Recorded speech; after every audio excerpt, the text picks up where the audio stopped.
All right, it's official. This whole trial of Donald Trump has been completely turned into a three-ring circus. The closing arguments underway. The defense presented its arguments. The prosecutors are presenting their arguments. And the Biden-Harris campaign thought today would be a good day to hold a press conference outside the Manhattan Courthouse. And they trotted out 80-year-old Robert DeNiro. You got to hear this.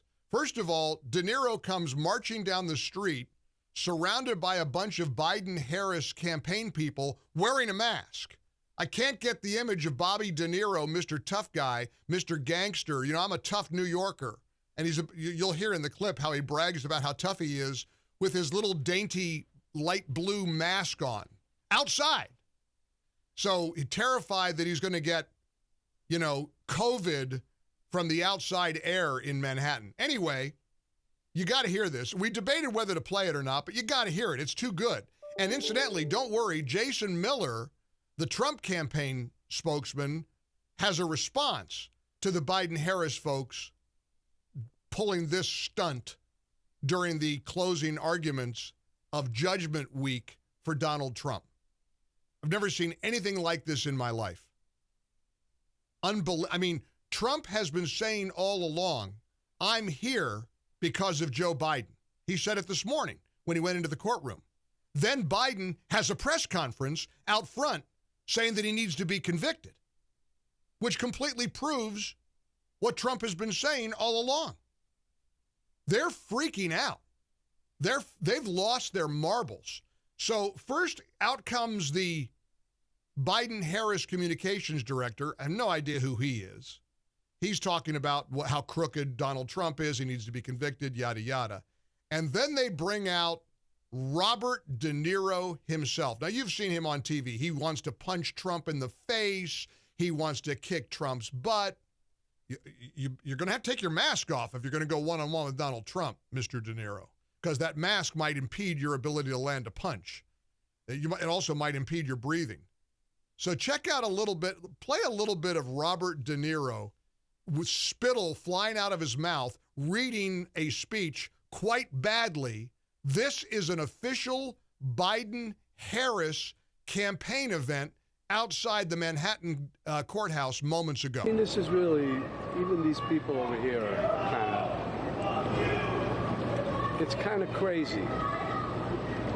It's really crazy, and this thing, Donald Trump has created this.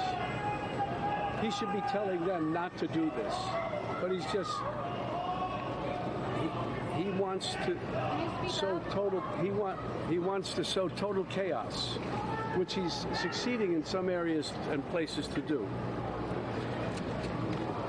Anyway, beside all that, this is my neighborhood, downtown New York City. I grew up here and feel at home in these streets. I feel comfortable. The Twin Towers fell just over here, just over there. This part of the city was like a ghost town. But we vowed we would not allow terrorists to change our way of life. And we started the Tribeca Festival to bring people back. I love this city. I love this city. I don't want to destroy it. Donald Trump wants to destroy not only the city, but the country, and eventually he could destroy the world. But we vowed we would not allow terrorists to...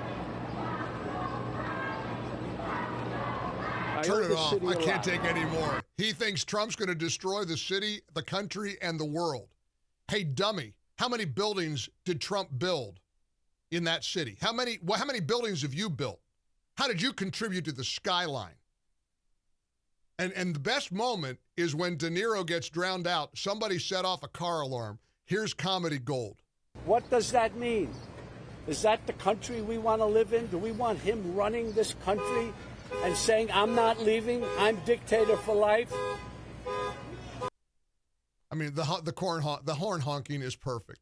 The perfect imagery. Now, thankfully, some sanity prevailed.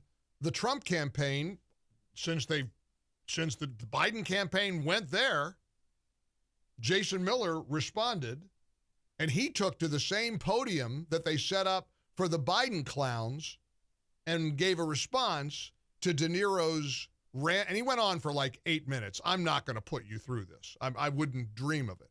But, I mean, he's such a tough guy walking down the street with his little, his dainty pale blue face mask to talk about how he's going to kick Trump's butt and how Trump hates New York and Trump is going to destroy New York and Trump is going to destroy the... That's right. He's Dr. Evil up in his lair, right?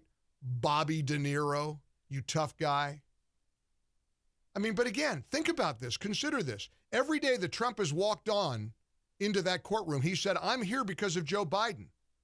And then the Biden campaign pulls that. This stunt. 800-655-Mike.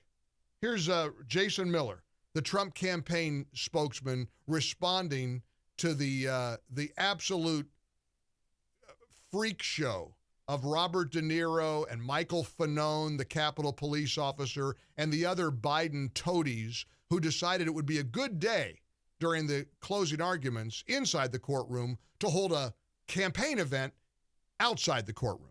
Why is Joe Biden now making this a campaign event after months of weaponizing the legal system against President Trump? Because Joe Biden's numbers are in the tank. The headline for today in Politico very simply said, Dems in freakout over Joe Biden. Joe Biden is losing nationally, is losing in every single battleground state, and President Trump's numbers continue to rise. And the best that Biden can do is roll out a washed-up actor. And don't worry, my remarks will be shorter than the Irishman. I won't make you suffer for 3 hours. But the best they can do is roll out a washed-up actor. Last week, President Trump spoke in the Bronx, where had over 25,000 people show up to rally around him. And the best the Biden campaign could do was put out a web video with Robert De Niro. There is nothing behind the Biden campaign. Their numbers are in the toilet. Kamala Harris is a terrible alternative, and it's all an attempt to try to turn around the Biden campaign. Now, what's happening here in Manhattan? We're in closing arguments for the Biden trial. We've been here for 6 weeks. Nobody has said that President Trump did anything wrong. We have a highly conflicted judge with an unconstitutional gag order, and everybody sees this case for what it is. That's Jason Miller outside the courtroom. And he is right. Politico writing a piece over the weekend, a pervasive sense of fear has settled in at the highest levels of the Democratic Party over President Joe Biden's reelection prospects, even among office holders and strategists who had previously expressed confidence about the coming battle with Donald Trump. Jason Miller is right. Trump's numbers, there's been an incredible swing of the pendulum, an amazing pendulum swing where Trump now has soaring numbers and Biden is declining. So my question to you, I've asked it on a number of occasions. I'm going to ask it again. In the middle of this freak show of 80-year-old Robert De Niro taking his little pale blue mask off long enough to rant and rave about what a monster Donald Trump is in De Niro's neighborhood, because he hosts the Tribeca Film Festival. Yeah, try to hold the Tribeca Film Festival up against the economic impact of the Trump Organization and what Trump's company has done for New York City. New Yorkers love Donald Trump. Hey, dummy. Hey, De Niro, did you go to the South Bronx last week? Did you check out the tens of thousands of people there? Wonder if Robert De Niro would draw 10, 20,000 people in the South Bronx for a rally. You have to take your mask off, Mr. De Niro, if you're going to go make an appearance like that. Unreal. Maybe he didn't think people would notice him with his mask. I can't get past that. Anyway, so my question to you, Trump's numbers are soaring. Biden's numbers are crashing. Does that trajectory change if they manage to get a guilty verdict this week in the Trump trial? Because I don't know. I mean, I asked my pal Mark Davis this morning. Mark laughed it off and said if they get a conviction and send him to prison, he'll win 40 states. It'll be a landslide. Do you agree? 800-655-Mike. Honestly, what does De Niro accomplish compared to Donald Trump, other than put makeup on his face and pretend to be a character that he's not? He plays make-believe. That's what Bobby De Niro is. Well, that was a make-believe performance I'll spare you most of it, but once again, Trump is vindicated. When Trump goes in and says, I'm in this courtroom because of Joe Biden, well, the Biden-Harris campaign just proved it with this stunt of a campaign event outside the courtroom.